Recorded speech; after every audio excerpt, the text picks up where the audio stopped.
তোমার সাথে জান্নাতে দেখা হবে এবং তুমি জান্নাতে যাবা। রাসূল বললেন, মা তুমি কেঁদো না। হাসতে লাগলেন। হাসতে হাসতে যাচ্ছেন, মা আয়েশা জিজ্ঞাসা করলেন, ওগো বিটি এমন কি বললো? কারো যদি ওয়াদা করার ইচ্ছা থাকে আপনারা ওয়াদা করবেন, পরে দিয়ে দিবেন, কোনো সমস্যা নাই। আমাদের প্রধান বক্তা আমরা নিয়ে চলে আসি প্যান্ডেলে। আর ইনশাল্লাহ আমাদের ইউসুফ ভাই অনেক ওয়াজ করেছেন, এবার আমাদের প্রধান বক্তা আসবে, আপনারা থাকবেন, যতক্ষণ থাকবেন ততক্ষণ জালসা হবে ইনশাআল্লাহ। মাশাআল্লাহ। ভাই হয়তো ভাববেন যে মনে হয় বন্ধ হয়ে গেল, আদায় না, আপনারা দিলে একজন দুজন করে আসেন, একটু নাম লিখিতে চলে যাবে। তো মা আয়েশা বললেন, এই ফাতেমা, এই তোমার চেয়ে আমার অনেক মর্যাদা। তাই দুজনাই বলছে, জুকুতে করে নবীর ঘরে ওগো আম্মা বিটিতে, ওগো আম্মা বিটিতে, কাহার আগে কে যাবে সেই খোদার জান্নাতে।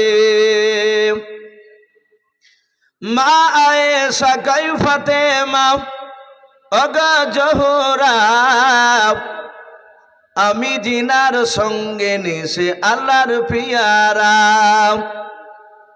পিতা আমার আবু বকর প্রথম ইমানদার, ওগো প্রথম ইমানদার, সব বিবিদের চেয়ে বেশি আমার অধিকার।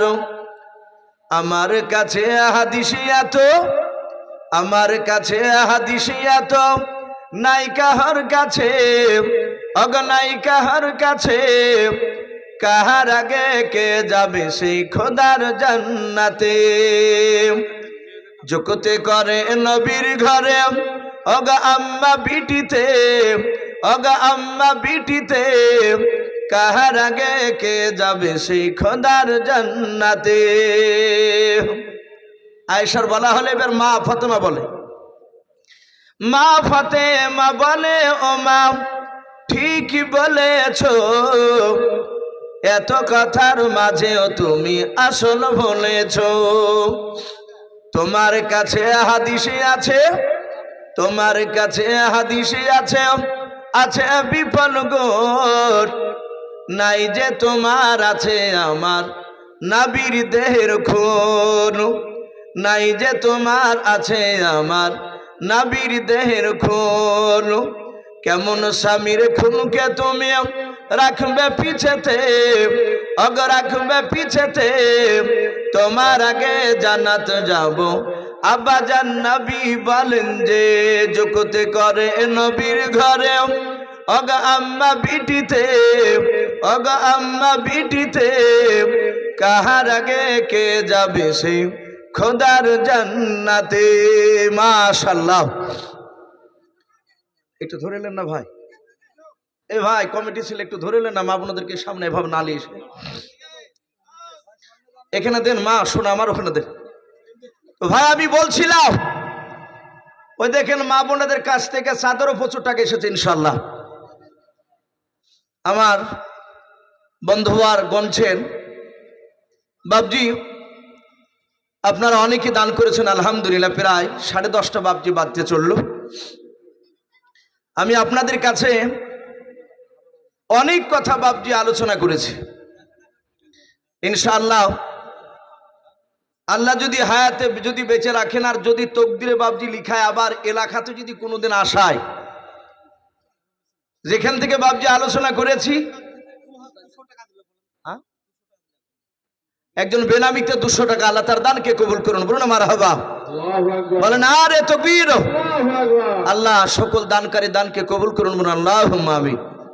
আল্লাহ যারা দান করছে, যারা করতে পারে নাই, তুমি সকলকে আমাদের নবীর চেহারা না দেখে আমাদের মত দিও না, বলুন আল্লাহুম্মা আমিন। বললাম তো ভাই, ভূতড়া হয়ে গেছে বুঝলে বুঝলে। তো ভাই যাই হোক, আর দুটো কথা ইনশাল্লাহ লাইন বলে শেষ করে দেব ইনশাল্লাহ। দেখো কেমন ঈমান এনেছেন আমার নবীর সাহাবারা, সেই যোগের সাহাবারা। দেখো কেমন ঈমান এনেছেন আমার নবীর সাহাবারা, সেই যুগের সাহাবারা।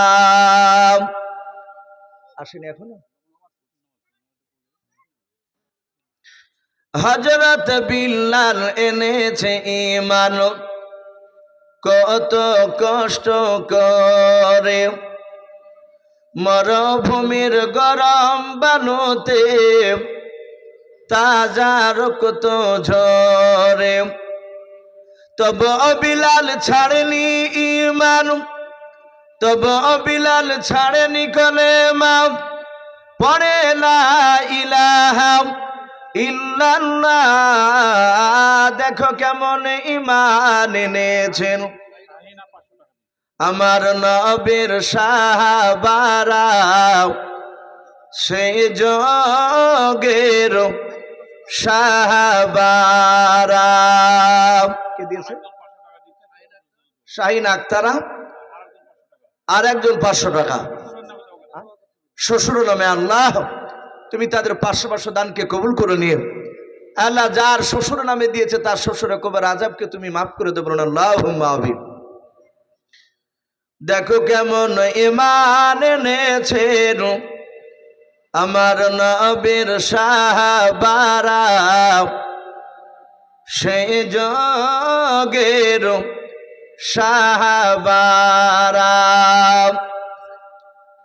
হযরত হানজালা এনেছে ঈমান কত কষ্ট করে, নতুন বিবাহ করে তিনি ছিলেন বাসর ঘরে, যুদ্ধের দামামা উঠল বেজে, যুদ্ধের দামামা উঠল বেজে, হলো না গোসল করা। দেখো কেমন ঈমান এনেছেন আমার নবীর সাহাবারা, সেই যুগের সাহাবারা। ভাই আলহামদুলিল্লাহ, যথেষ্ট আপনারা ধৈর্যের পরিচয় দিয়েছেন। আপনারা খুব সুন্দরভাবে শুনছিলেন, আমি দেখছিলাম। আমি দোয়া করি আল্লাহ রাব্বুল আলামিন আমার বলা তার সাথে হাতে আপনাদের শোনা, রাব্বুল আলামিন আমাদের সকলের শোনা এবং বলাকে আল্লাহ কবুল করুন, বলুন আল্লাহুম্মা আমিন। ভাই বক্তব্য এই জালসা দেওয়ার একটা উদ্দেশ্য বাপটি, মানুষের অনেকের কার আব্বা কার মা কার দাদা দাদি অনেকে চলে গিয়েছে, জানি না তারা কবরে কোন অবস্থায় শুয়ে আছে। তাদের রুহের মাগফিরাতের কামনা করে বাপজি এইসব জালসাগুলো করা হয়। আমরা দোয়া করব মহান রব্বুল আলামিন আমাদের সকলের আত্মীয় স্বজন কবরে আযাব কালা মাফ করুন, বলুন আল্লাহুম্মা আমিন। আর একটা কথা আছে বলি বাপজি, জালসা সারা রাত বলেন আর রাত্রি 12টা বলেন আর একটাই বলে আর দুটি বলে, জালসার বাপজি সার মর্ম হচ্ছে বাপজি আল্লাহ ভোলা মানুষকে আল্লাহকে চিনে দেওয়া, নবী ভোলা মানুষকে নবীর সাথে তার পরিচয় করে দেওয়া, তাই তো নাকি ভাই? নমাজ এবার আল্লাহকে চিনবে কি করে, নবীকে চিনবে কি করে? যে আল্লাহর আইনকে যে মানবে। 5 ওয়াক্ত নমাজ বাপজি ফরজ করা হয়েছে, আমরা গুরুত্ব দিই না বাপ। অনেকেই নমাজ আমরা 5 ওয়াক্ত পড়ব, বলুন ইনশাআল্লাহ। কোনো মানুষ নমাজবিহীন, সে নমাজ না পড়ে যদি বলে যে আমি জান্নাত যাব, এগুলো পরিষ্কার তার ভণ্ডামো কথা। নমাজ বাদ দিয়ে কোনো মানুষ জান্নাতে যাওয়া সম্ভব নয়। আমাদের প্রধান বক্তা এসে গেছেন। নারায়ে তাকবীর, নারায়ে তাকবীর, নারায়ে সালাত। আমাদের